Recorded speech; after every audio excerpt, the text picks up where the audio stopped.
The first chart is a Horary chart from William Lilly. So it comes from the 17th century.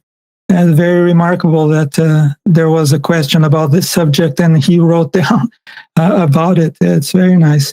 And I'm going to reinterpret it basically because Lilly was not aware of the difference between house 3 and house 9. Usually, when people talk about spirituality, they consider only house 9. And some people consider house 12 as well, which is important. House 9, as you saw, the revelation is one step on the path. But once this event, revelation happens, the next significant event is a house 3 event, because you don't want a revelation. A revelation shows you the truth, basically, about yourself and about the world. You cannot have two revelations of that kind. It's one truth. But the reflection or the manifestation of that revelation in your daily life has to come into being. Otherwise, basically, what's the point? Not that we have control over that, as depicted by the hangman. That's what the next step is for somebody who experienced house 9. And this chart by Lilly depicts exactly that situation. Okay, so the querent here came to William Lilly in 1644, I think. You can see this chart in Christian astrology, and you can see Lilly's interpretation there and compare to what I'm going to say today and see what you think. Okay, so the querent is Mercury, the ruler of the ascendant, right? And the question is, will I attain the Philosopher's Stone, which is the alchemical version of enlightenment or self-realization, depends on how you understand those terms. So he basically asked William Lilly, will I get enlightened? Will I self-realize or will I attain the Philosopher's Stone? As we discussed earlier, what are we talking about here? Has this querent already experienced the revelation and now is moving towards final realization, which is house 3? Or is this a querent that's a little earlier on the path and has not had the revelation yet?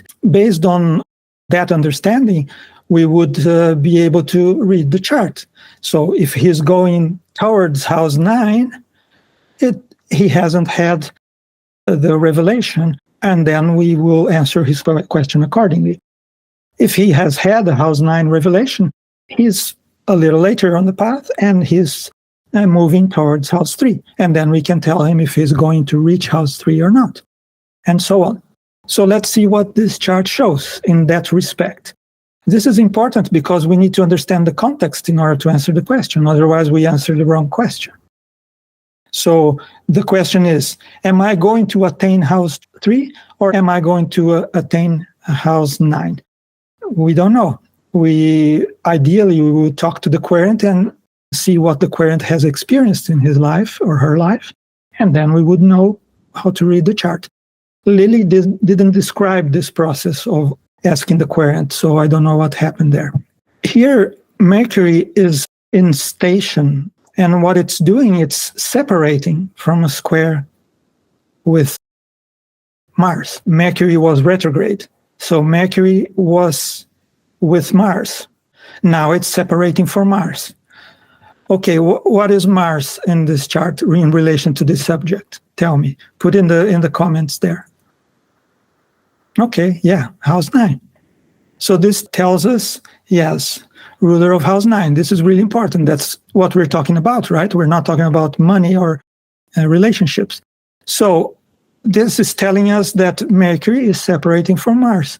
So the first thing it tells us is that this querent had the recognition or revelation or awakening. He already had an insight on the end of the spiritual path. He understood where he's going, so to speak. That's the experience of the hangman. So we know that he's not seeking a revelation anymore. Okay, he may be seeking the joy that he experienced during that revelation, but he doesn't need a revelation anymore. And the receptions here are interesting. We don't need to take really into consideration, but it's descriptive. Mercury is in the detriment of Mars, so he doesn't want house 9 anymore. He doesn't need to go to church. He doesn't need a teacher necessarily. He may do these things in order to go through that process, right? Those patterns. But that's not what he's seeking. These things are means to an end. Okay, the first thing we know that his question is not about house 9. His question, therefore, is about house 3. If you have any doubts about that, look at where Fortuna is. Fortuna gives us the deeper meaning of a question, or the essence of what a person is asking, often, or quite usually, really, is given by Fortuna. Horary teaches you. If I don't understand something, I look at Fortuna, and Fortuna gives me a clue about what's going on. And this, in this chart, is beautifully accurate. It's telling me, okay, this guy is asking about house 3, very aptly. So I have no doubts now, and I can move on with the chart. Okay, so he wants house 3. Let's see what Venus is up to. We can see that Venus is at 13 degrees of Cancer. Okay, is there an aspect between Mercury and Venus? It's that simple. To answer the question, it's that simple. Is Mercury going to meet Venus? No. So the basic answer to the question would be no. But there's more in the chart that can be given to this querent, because it's not that simple, really, yes or no. You will see another horary later that it's a similar situation. But the answer is yes. However, the obstacles are the same. So tell me what's going on with Venus here. What's happening with Venus? The most important that's happening with Venus. Before that, I'll just mention that Mercury is in the sign of Venus, right? So what does he want? Venus. So he wants house 3. He doesn't want house 9. Okay. What's going on with Venus here? Something important is happening with Venus. Venus is what he wants. He wants the joy of peace of mind, peace of spirit, whatever you want to call house 3. By Antician, Venus is conjunct the Sun. What's the Sun? Aha. Here's the devil. the devil comes in. This is house 12, right? So there's no aspect between Mercury and Venus, or the Moon and Venus, okay? So the peace that he's looking for, the joy of house 3, is not on the cards for him for the time being, right? We don't know if this chart speaks about his whole life or about the next 10 years or 20 years. The chart is showing the foreseeable future. That's important. There's no aspect. So the answer is no. And the chart is telling why. And this is part of the reason why. Because the thing he's looking for is afflicted by his house 12. So if you want peace, but your ego or your house 12 has an incredible influence in your life, you will not experience peace. Those things that house 12 manifest need to be eliminated. Remember death in the tarot? Okay, so death is what one of the things that eliminates house 12. So you need to receive help. You need to receive shocks in your life, unpleasant experiences. You need knowledge, house 9. All those things contribute to the neutralization of house 12. But basically here the chart is saying, okay, for now it's not in your path because you have stuff to do with your house 12. So go back to work. It's not because you had a revelation that you can expect that you're going to just feel or experience the joy you wish without any further work. So you need to pay attention to house 12. So instead of looking for this or looking for this, you have to pay attention to house 12. And this is where house 12 becomes an important house in spiritual work. You have to become conscious of house 12. The light of house 9 or the light of the sun needs to be thrown on house 12. You need to learn every little detail of your personality that creates suffering.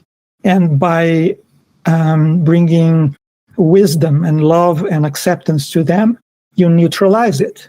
They cease to become a problem, and they cease to interfere in your life. And then house 3 becomes free from it.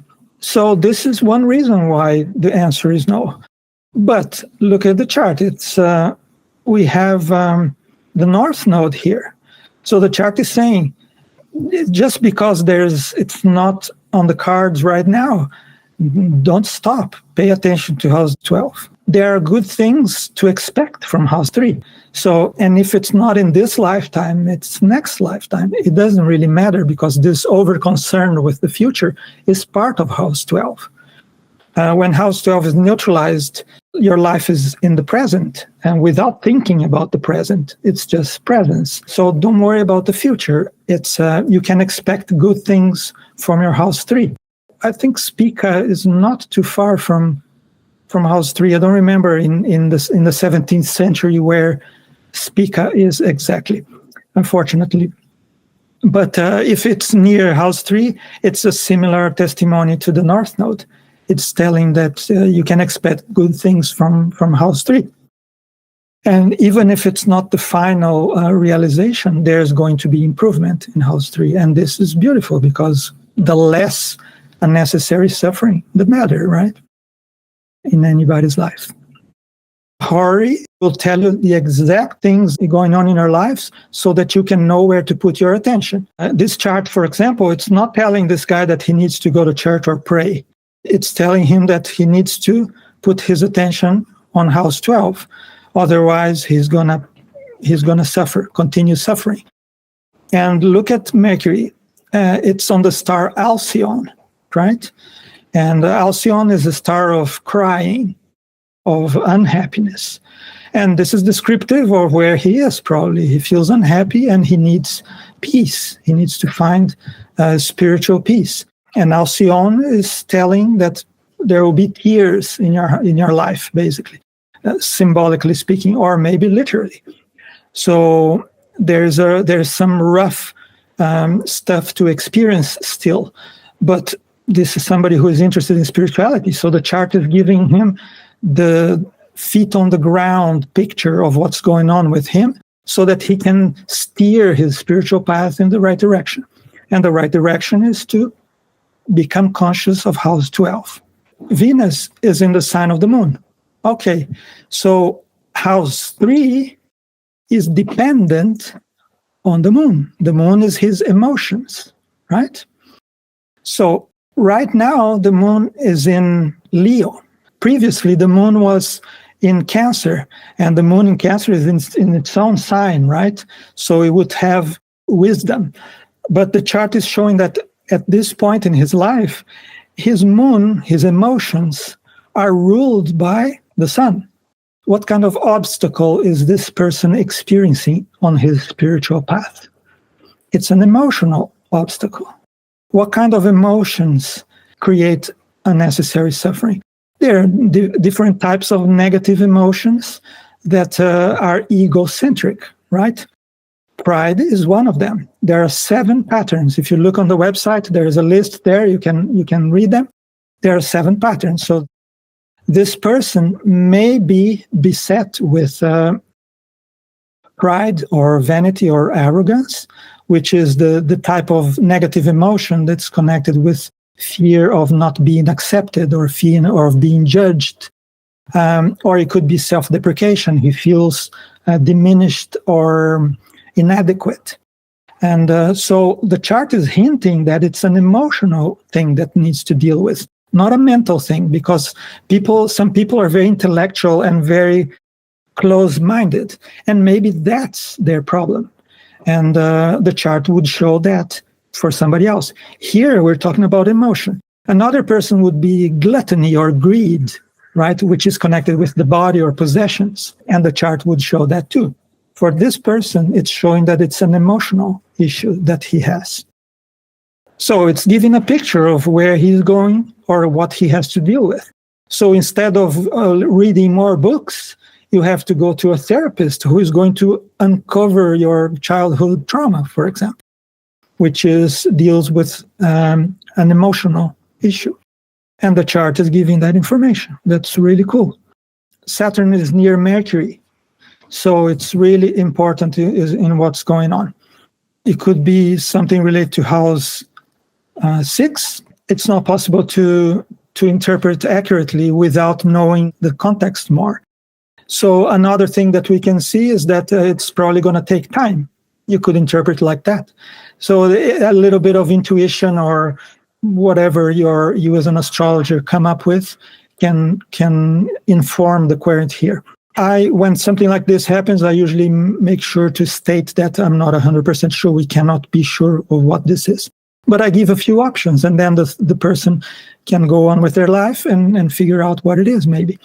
Lilly mentions that he's sick, that he should pay attention to his health. That's what Lilly advises him to do. And forget about the Philosopher's Stone. That's what Lilly told him. So, I mean, that may be part of the deal. I don't know. The other thing is that these planets are conjunct Jupiter by Antician, right? And therefore, Jupiter is also important. And it could be house 7, it could be house 8. I don't know what house 8 could be in this case. So there could be some interpretation here. If you go deeper and discuss with the querent, you can figure out what this is and give more information. So the moon is going to conjoin Jupiter. And remember what I said, that he should see a therapist. I don't know if there were therapists in the 17th century, but there were probably healers of some kind, right? Even doctors or people who worked with psychology or, witches and wizards. And it's house 7. So maybe the moon is going to seek help from house 7. And you could tell the querent, okay, go in and look for help. If you do, you'll find it. There's a conjunction. That's really cool. And they're both in the sign of the sun, so they're going to be dealing with the sun in some way, which is exactly what he needs. So it's not a question of fighting house 12. It requires wisdom and acceptance and compassion. A whole lot of positive emotions are necessary to deal with house 12, not fear. House 12 is the embodiment of fear. It's the other way around. It needs love.